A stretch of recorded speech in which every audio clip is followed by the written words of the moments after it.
Bonsoir et bienvenue à cette toute première émission de Ça ne tombe pas du ciel. Mon nom est François Bégin, générateur de liberté, et ça me fait un immense plaisir de vous recevoir dans notre studio également, ici en direct de chez Élie Carrier à Wendake.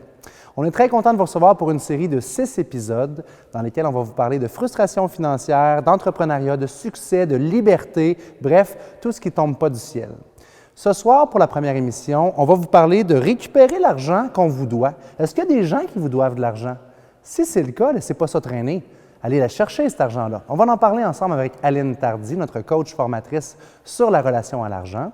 Et par la suite, on va recevoir avec nous Gino Savard de Mika Services Financiers. Gino qui incarne, selon moi, le succès. Son entreprise est parmi les plus productives dans le domaine des services financiers et on va le recevoir à l'émission. Mais pour tout de suite, on a un Vox Pop avec notre ami David Faux, humoriste de la relève, et ça commence maintenant. Bonne émission! Trop longtemps, j'ai été frustré par mes finances. Je me suis mis en action pour améliorer ma relation à l'argent, pour que l'argent ne soit plus une fin, mais un moyen de réaliser mes rêves, d'être plus heureux, d'être plus libre. Et tout ça, ça ne tombe pas du ciel.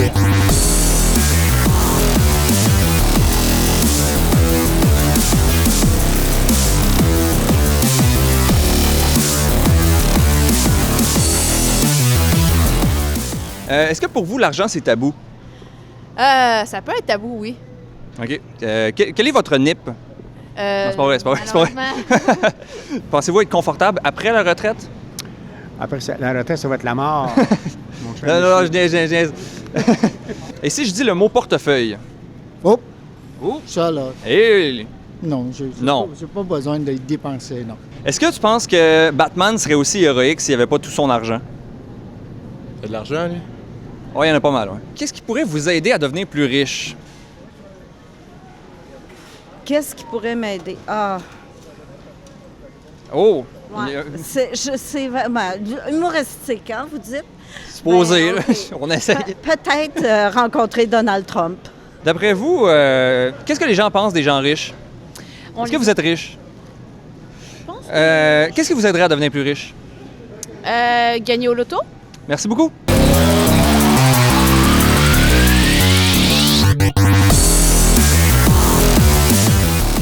Bonjour et bienvenue dans la toute première chronique Finances personnelles. Aujourd'hui, on est à Montréal. On vient rencontrer Fabrice Ménager, qui est courtier hypothécaire chez Planiprêt. Alors, on va jaser avec lui de financement hypothécaire, de trucs, de conseils, de pièges à éviter. On y va!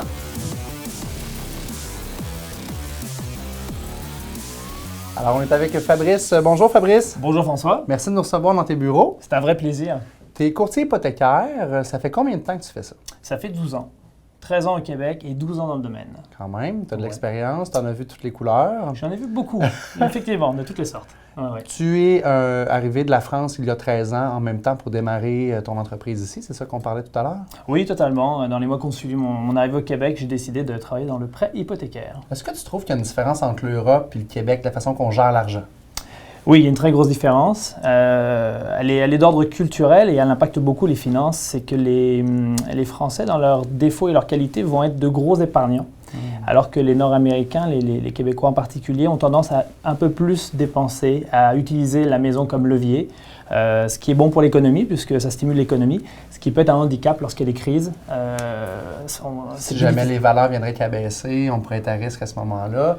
Mais on est des grands consommateurs à la base. On utilise tout ce qui est crédit rotatif, acheter maintenant, payer plus tard. Ça, on ne voit pas ça en Europe nécessairement comme on le voit ici. Ça se développe tranquillement année Ah après année, mais c'est vrai que la société est globalement un petit peu plus conservatrice sur ces sujets-là. Parle-nous du rôle, Fabrice, d'un courtier hypothécaire. Pour les gens qui ne sauraient pas c'est quoi à la maison, qu'est-ce que ça fait un courtier hypothécaire?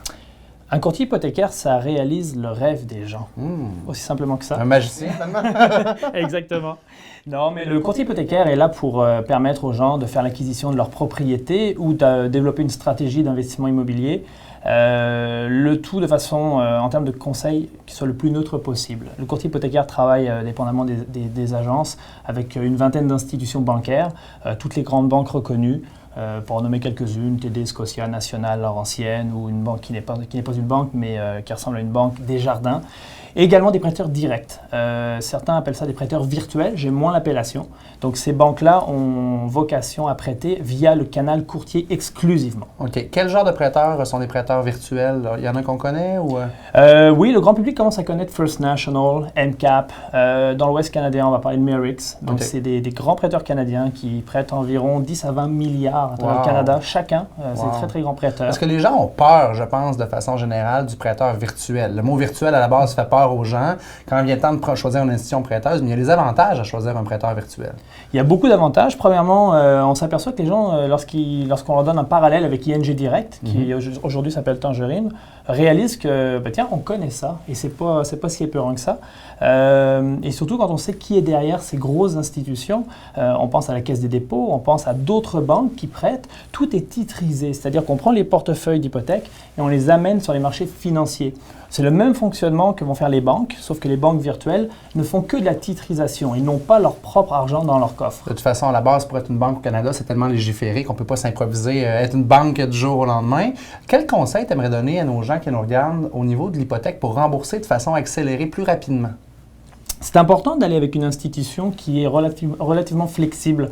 On s'aperçoit qu'il y a des banques qui vont aller de 10, 15, 20% de paiement anticipé. Donc, si par exemple on emprunte 200 000 $ et qu'on a le droit à 20% de paiement anticipé, on va pouvoir mettre 40 000 à l'année 1 sans pénalité, 40 000 à l'année 2, à l'année 3, à l'année 4. Pour les gens qui ont les moyens, c'est bien. Sinon, dans le portefeuille courant, on voit quoi? Des paiements aux 2 semaines accélérés, je présume? Oui, effectivement, ce que les gens vont en général utiliser le plus souvent, un paramètre très très simple à comprendre, c'est le paiement accéléré, soit la semaine, soit la quinzaine. La quinzaine est très populaire.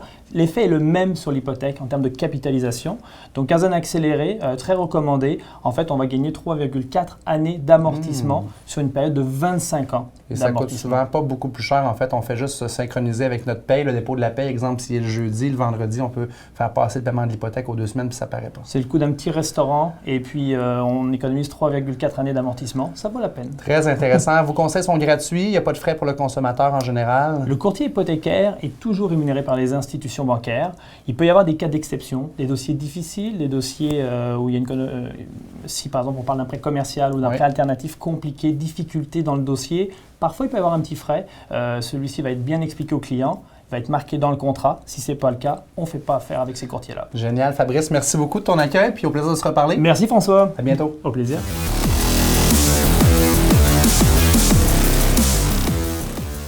Bienvenue à la toute première chronique « Nettoyez vos finances » avec Aline Tardy, qui est coach et formatrice pour Éduc Argent. Bonsoir, Aline. Bonsoir, François. Bienvenue dans l'émission « Ça ne tombe pas du ciel ». Eh oui, très heureuse d'être là. Ça nous fait plaisir de te recevoir. Les frustrations financières, ça touche un peu tout le monde. On en vit à certains moments et on en vit parfois quand on prête de l'argent aux autres. Effectivement. Ça va tous nous arriver à un moment ou l'autre de prêter de l'argent. Alors, ce soir, ce que je vous suggère de faire, c'est de faire la liste des personnes à qui vous avez prêté de l'argent et de prendre le temps, dès que ce coaching sera terminé, de les appeler. Le temps et le courage. Oui, le temps et le courage, parce qu'il faut avoir le courage de demander. Et ça me rappelle un sketch de François Pérusse qui, dans son sketch, il disait c'est facile de demander, mais après ça, la personne qui se le fait demander va éviter finalement. Hein? C'est malaisant parce que souvent, on prête de l'argent aux gens qu'on aime. Oui. Famille, amis, etc. Puis on dit que famille et argent et amis, des fois, ça ne fait pas bon ménage nécessairement. Il faut faire attention parce que, justement, dépendamment du type de personne qu'on est, on va avoir tendance à prêter plus ou moins facilement. Il y en a qui ne prêteront pas jamais. Et il y en a d'autres qui vont donner leur chemise jusqu'à s'endetter pour prêter à des gens qu'ils aiment. Alors, s'il y en a qui prêtent, il y a des emprunteurs aussi. Oui. Alors, les emprunteurs, il y a des types aussi de personnalités qui font que tu vas plus facilement emprunter de l'argent. Parce qu'il y en a, l'argent, c'est pas vraiment important pour eux. Fait qu'à un moment donné, jusqu'au jour où est-ce qu'ils en ont besoin, là. Alors, il faut qu'ils trouvent une solution, donc ils vont en emprunter à ce moment-là. Et le danger pour ne pas tomber dans la frustration financière, justement, est-ce qu'il y a des étapes concrètes qu'on peut faire? Tu parlais de profils. Il y a différents profils de personnalité financière qui existent? Oui, il y a des profils de personnalité. Et, par exemple, si vous êtes du profil nourricier, vous allez avoir tendance à prêter énormément. Si vous êtes le profil accumulateur, vous n'aurez pas tendance beaucoup à prêter d'argent. Mais ce qui est intéressant, c'est qu'on en a un profil, c'est différents types qui se mélangent, qui se combinent les uns avec les autres. Pour compléter son propre profil. Mais ce qui est intéressant en connaissant son profil, c'est qu'on va savoir mieux comment s'utiliser. Et si on est plutôt du type de l'emprunteur que du prêteur, comme par exemple l'alchimiste. L'alchimiste, lui, il a plein d'idées, il va s'occuper de ses idées, mais il ne s'occupera pas nécessairement de son argent. Fait qu'à un moment donné, il va avoir besoin d'argent, puis là, il va être pris pour en emprunter. Alors, on invite les gens, nous, à visiter le site educargent.com où il est possible d'établir notre propre profil de personnalité financière. Exact. Et également, il y a des formations, du coaching de groupe, coaching coaching privé. de groupe, coaching privé. Donc, allez visiter notre site educargent.com et vous allez avoir toutes les informations. Excellent. Aline, on va avoir la chance de se reparler à toutes les semaines pour une chronique Nettoyer vos finances. Merci beaucoup de ta participation, puis à la semaine prochaine. C'est un plaisir. À Bye bye. bientôt.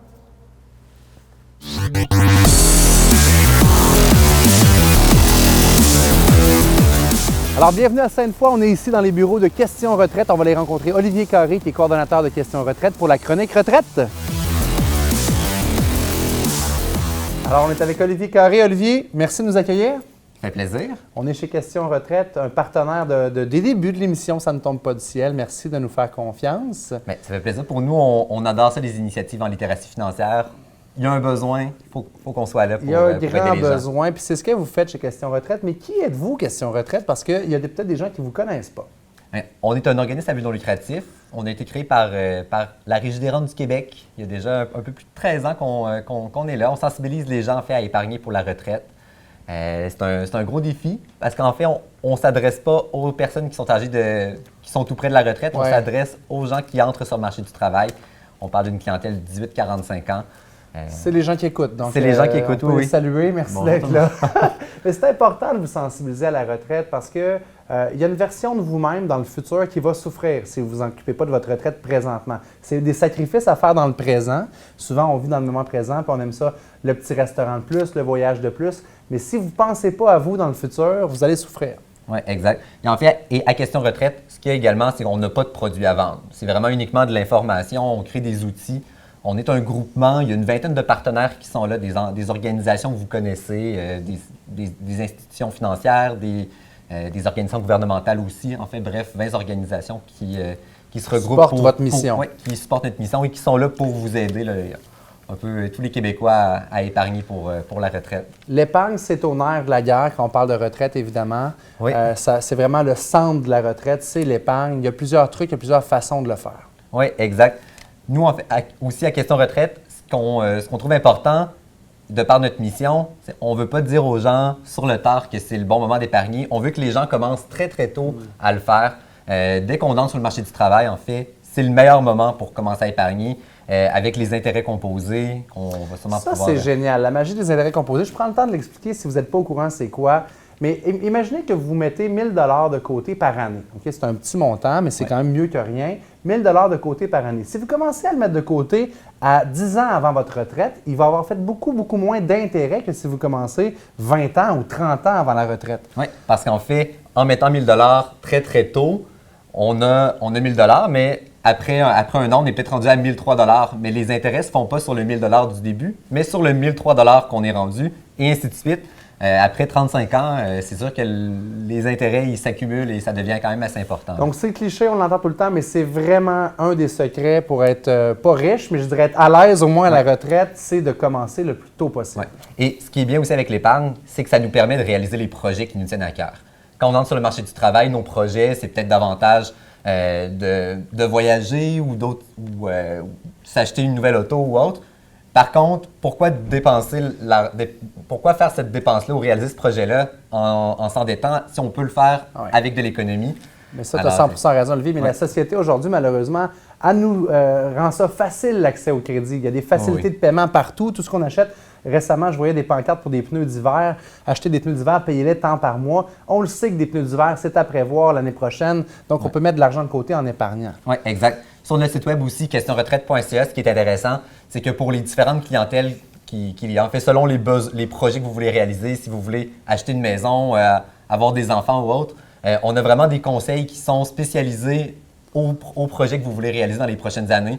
On a un tout nouveau site web qu'on a mis en ligne au début du mois d'octobre. On vous invite à aller le voir, ça c'est sûr. Je pense que vous allez réussir à trouver de l'information. Le site, il y a votre guide également, 99 trucs pour épargner sans trop se priver, qu'on vous recommande. Vous avez plein d'outils que vous avez développés. Puis Olivier, merci beaucoup. On se reparle la semaine prochaine pour une prochaine capsule. Ben oui, bien sûr. À la prochaine. Merci, à la prochaine.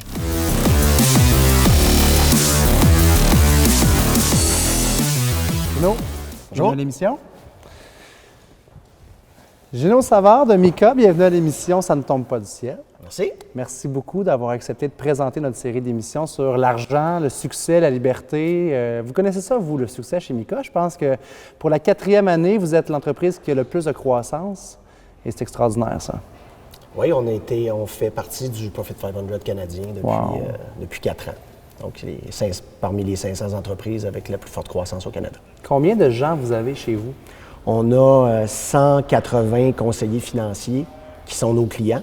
Oui. Plus 70 employés de back-office. OK, au niveau de l'administration. Exactement. Etc. Exactement. Et ça s'est fait pas du jour au lendemain, tout ça, ce succès-là? Non.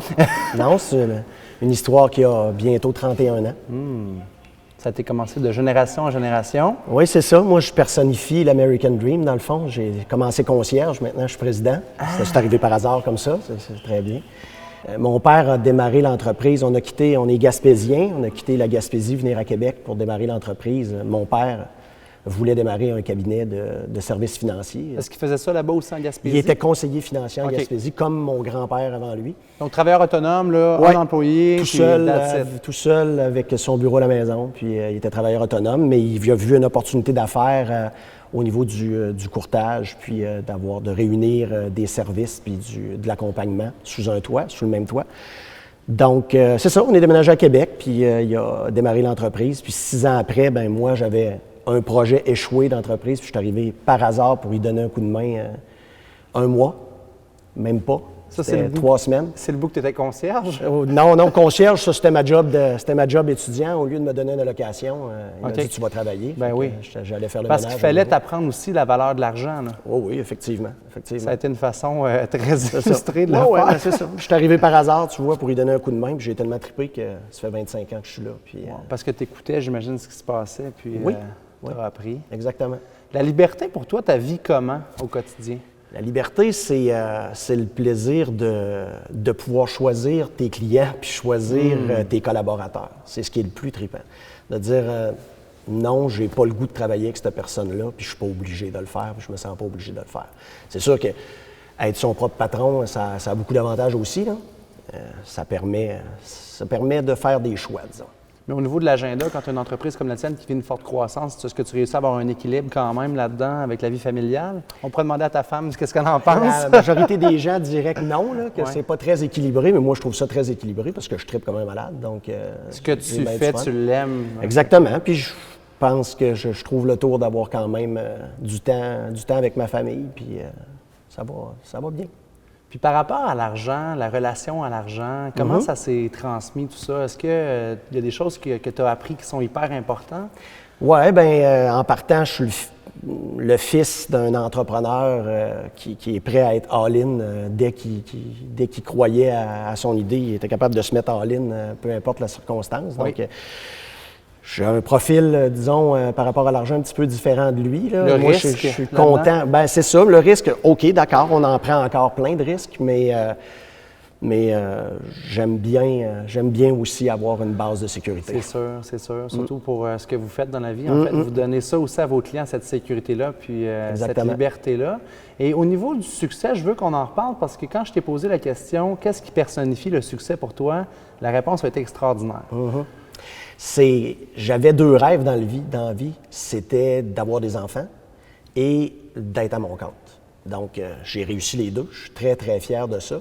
Mais dès que j'ai commencé à travailler avec mon père, puis à me rendre compte à quel point c'était extraordinaire de travailler dans un milieu d'entreprise familiale, c'est sûr que je me suis mis à rêver que mes enfants viennent travailler avec moi.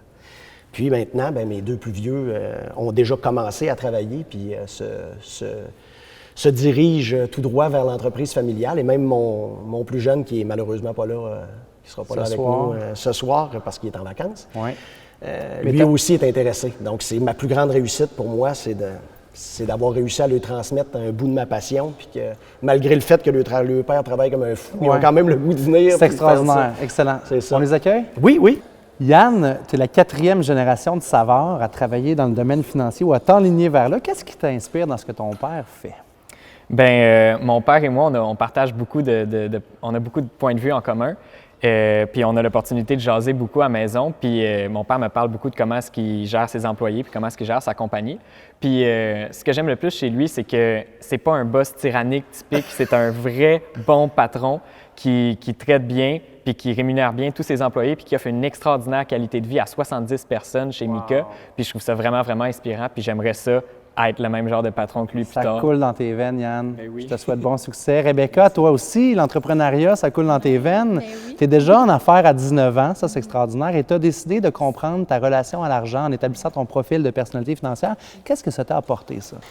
Je dirais une grosse réduction de stress parce que quand tu sais pas où passe ton argent, puis que tu dépenses, puis qu'après ça, tu regardes ton compte, puis que tu te dis « Mon Dieu, est passé où ma paye? » C'est ça. Bien, c'était difficile, puis j'étais pas capable de mettre de l'argent de côté pour vraiment m'acheter des choses qui étaient importantes. Puis de savoir mes forces et mes faiblesses, ça m'a beaucoup aidé. Puis aussi d'avoir des conseils de comment gérer tout ça. Ça a été dur. Je sais que mon père est très bon là-dedans, ma famille est bon là-dedans, mais moi, j'avais beaucoup de misère à m'adapter, on dirait. Puis ça m'a vraiment aidé, là. Je dirais maintenant, j'ai beaucoup de facilité. Je dépense plus beaucoup. Je donne même des formations maintenant sur la gestion d'argent. Ouais. Fait que ça m'a vraiment permis de pouvoir épargner maintenant. Excellent. Gino, il y a de quoi être fier? La relève est assurée. Effectivement. Merci beaucoup de la participation. Merci. Yann, Rebecca, merci beaucoup. Merci. Wow, très inspirant, M. Savard. Merci beaucoup d'avoir contribué au succès de nos émissions en collaborant à la présentation des émissions Ça ne tombe pas du ciel. On vous invite à revenir la semaine prochaine. Vous pouvez suivre nos émissions sur Facebook à tous les jeudis soirs et également sur la plateforme de web télé propulse.tv. Merci beaucoup tout le monde. Soyez au rendez-vous la semaine prochaine pour notre prochaine émission de Ça ne tombe pas du ciel.